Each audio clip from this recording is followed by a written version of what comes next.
I'm 30 years old. I'm the son of a prominent person, but I have many dreams, and pursuing them was difficult while taking over the family business. One of those dreams was marriage. I married Emily, a high school classmate who pursued me aggressively. In high school, I was part of the karate club. I never competed in tournaments but achieved decent results.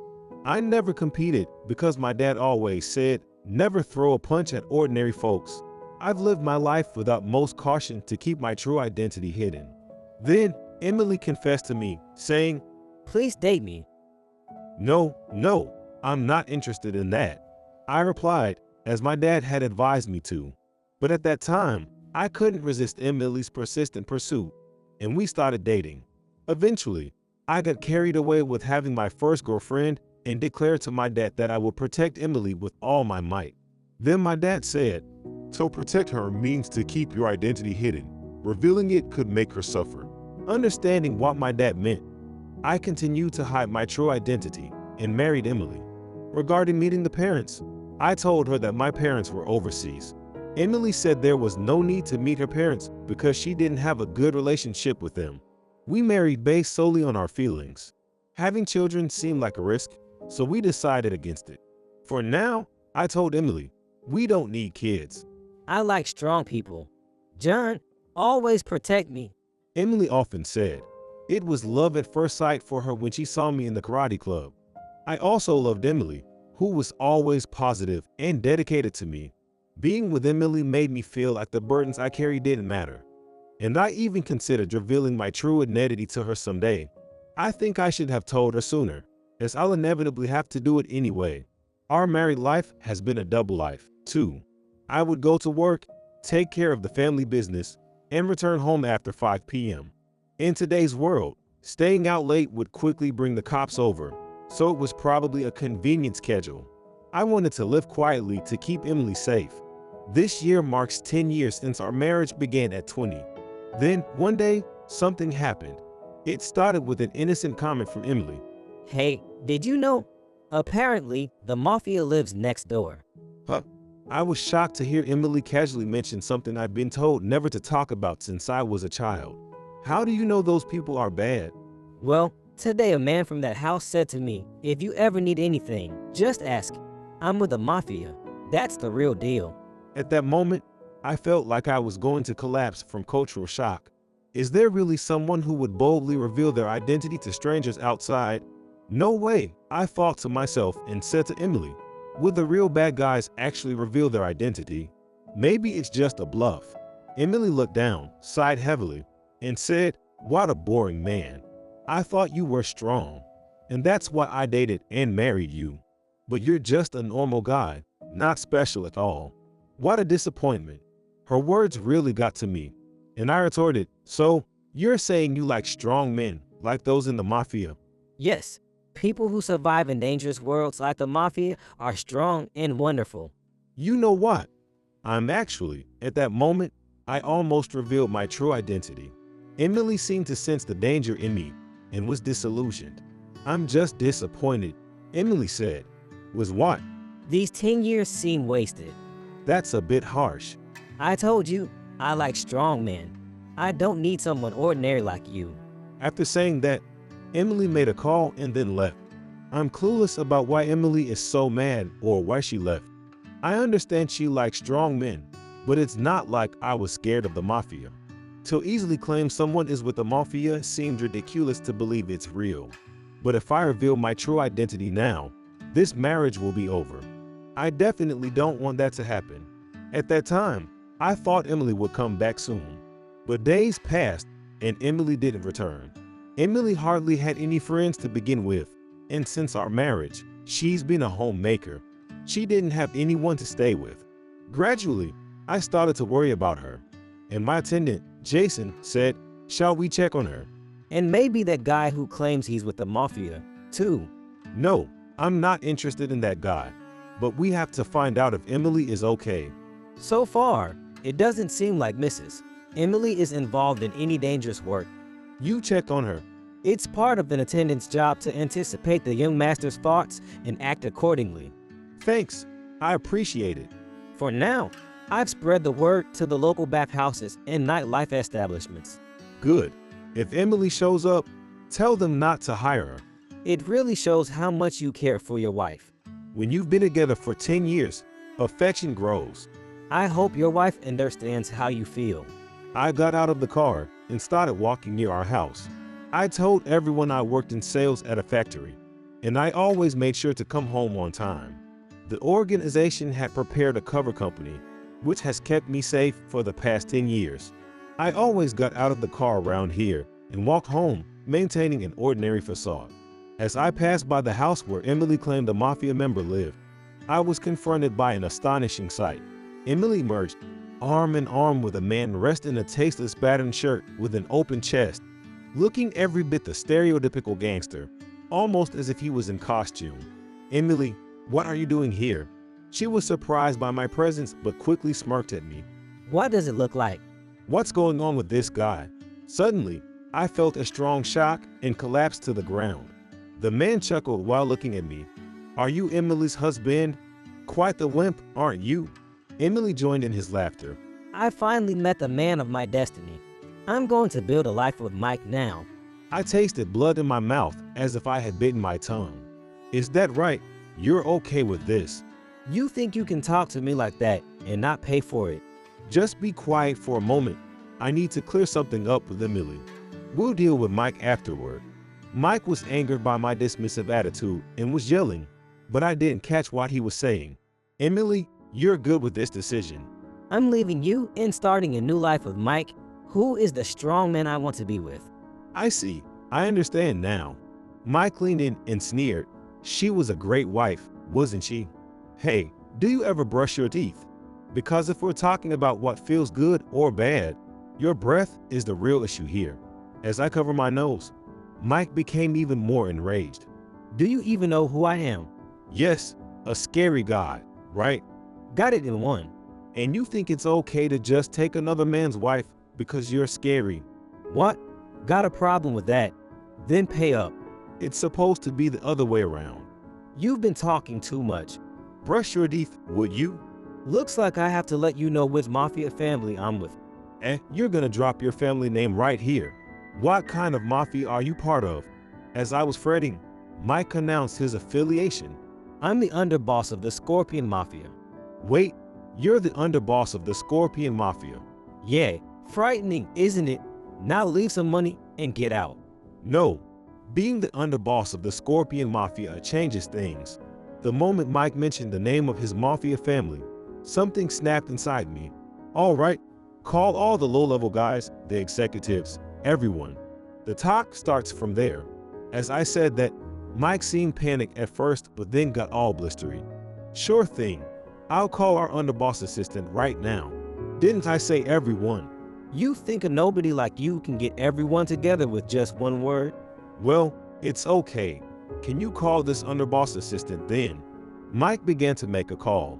Then, about 5 minutes later, a familiar car arrived, and I burst out laughing when I saw the man who got out. "What are you doing here?" Don't be mean, young master. Mike and Emily were taken aback by our conversation. You've been working regular hours lately, so I found this great side job. They call me in, I stand there quietly, and they pay me $200 each time. "You don't need to mention the family name." Yeah, they told me my looks are good enough for the job. "That's one strange scout you got there." I was aspiring to be a model, you know. "Yay, I knew that already." After this lighthearted exchange, Jason and I glared at Mike. What kind of joke is it to claim you're the underboss of the Scorpion Mafia in front of the boss? I didn't know about that. "Don't you know about RICO Act? Stop casually throwing around the family name like that." I'm sorry, so sorry. Watching Mike grovel before us, Emily stood by, speechless. Mike, you're not really in the mafia, are you? She asked with a strained voice, and Mike replied with a trembling voice, "These guys are the real deal." Shut it. That's our absolute rule. Never reveal your true identity. Anyone who can't keep that rule gets taken out. With those words, Mike fell silent. Anyway, I don't think we can just let these guys go. "Is that how it's going to be? Of course. Do I really need to make a call?" Yes, It's already been decided. All right then. I reluctantly took out my smartphone and made a call. Hello, Dad. Well, I have some rather unfortunate news. So, the time has come. Pack your things and come back. And Dad, there's this guy pretending to be me, and Emily's been cheating with him. What? What's that? Without my knowledge, someone's been using my name, and my wife's been stolen. You really call yourself the underboss? Right. I'll be on my way. With that, Dad hung up the phone. A car arrived in about 15 minutes. The same Dad who showed up in a cute compact car for my school open house came in a black Mercedes today. Breaking a promise, whatever the reason, is not forgiven. I know. As promised, I'll divorce. As soon as I said that, Emily shouted out, I won't divorce. Wait, what? Well, what's the meaning of this? I will become a word wife, Emily declared. What? We were all stunned by her sudden change of heart. Dad looked at her and asked, And how do you propose to become a wife? There is no woman more suitable than me to be the wife of a mafia member. I will raise John to be a respected mafia figure, Emily said with fierce determination. Dad listened intently to Emily's boisterous claim. That's reassuring. So that means no divorce. But you see, that doesn't work for us. What? Emily, you've been throwing around words like mafia and gangster, but we're very strict about not disclosing our identity. We excommunicate anyone who reveals their own identity outside. That's why I've been living a normal life without revealing my own background. Well, I swear I won't say it again. Emily quickly promised, her eyes sparkling, fully immersed in her own world. From now on, I'll stand by John as a person from the shadows. I'd rather not. What? I revealed my identity because I decided to divorce you, and I can't forgive infidelity. That's why I'm divorcing you. Infidelity is your trauma, isn't it? It can't be helped. After being betrayed by your mother in that way.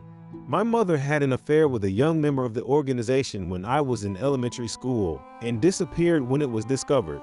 When I accidentally stumbled upon the affair, my mother blamed me, saying, "You ruined everything." That's why I can't forgive infidelity and can't stay with such a person. So that's why I'm divorcing you. And I'll be seeking alimony from both of you. We'll follow the rules of society, and you will pay for this.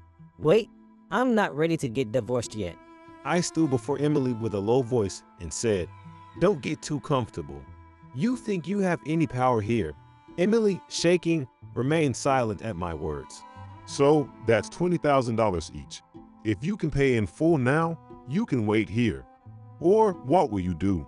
I don't have that kind of money.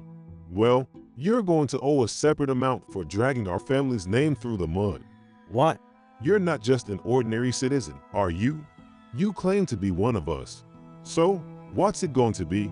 Can't pay all at once? I don't have any savings. Weren't you given a decent amount of living expenses? You didn't save any of it. If you're going to cheat, at least save up enough to cover the settlement. Ned, nobody plans their cheating to that extent. By the way, Jason has had an experience of selling a cheating partner to a bathhouse. Well, I guess I have no choice but to use that. That seems right. I'll make the call then. Jason went off to make a call. Well, I wonder what's going to happen to you two now. Dad was grinning as he watched the two of them. Just his gestures alone were sufficiently intimidating. I'm really sorry. It was just a moment of folly. When I said I was with the mafia, they got scared and left money, and even handed over this house quickly. You swindled this house too. I was recruiting tough-looking guys from the streets for when they called for a mafia member. That was supposed to be one of ours. You couldn't tell Jason was the real deal. As long as someone looked the part, anyone would do, and I paid them properly. Well, that's obvious. You've been pretty careless. Right now, we're living modestly while abiding by the RICO Act. People like you pretending to be something you're not are the ones putting the squeeze on us. The real deal doesn't need to say anything. It just comes across. Indeed, Dad might look a bit lean and cool, but just standing there, the authenticity is intense. Before I knew it, Jason had finished his call and returned with a smirk, saying, "Never would have guessed that someone who dances to idol videos at home could pull off such a charade." What did you just say? Nothing important. So the call is done. Yes, they'll be here shortly. The men who arrived after a while were from the consumer finance service we frequently used. Is $20,000 okay for her? They asked. Dad replied, we don't want it to be too high and have them run off to the police. Incidentally, the loan papers for Mike had market value written in the amount column. Thus, Emily and Mike were taken away by the men. Apparently, there are various ways to make money beyond bathhouses these days. As long as the cash is deposited, it's out of our hands.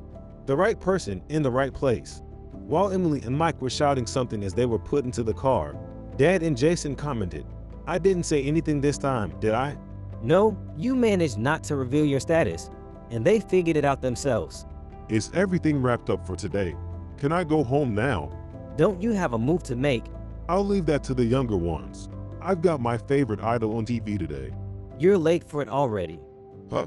I recorded it for you. Oh, you saved me. But I'll need compensation since I couldn't watch it live. With that, an increase in Mike's compensation was decided. And so, I was supposed to divorce Emily without trouble. However, even a month after Emily ran off, the divorce papers hadn't arrived. It seemed Emily was steadfastly resisting the divorce. I am the underboss's wife, she kept declaring while on the run. Finally, she appeared before me. John, help me. I still love you. I had no idea where she came from, but her escape was quite the feat. I need to tighten up my security. Well, this is the perfect timing. I said that and handed Emily the divorce papers. Sign here. Sign now. If you don't, things will get much worse. That was the most I could say to her. Tommy, you've long become a stranger.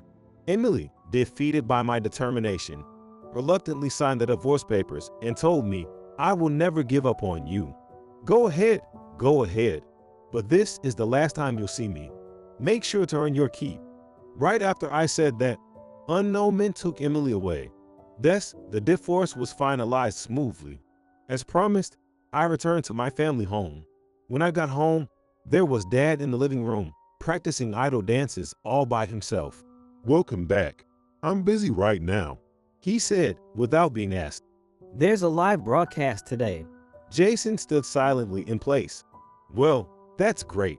Well, I think I'll take Dad to his favorite idol's live concert sometime, as a token of my gratitude for raising me. That's the end of my story. Thank you for listening all the way through.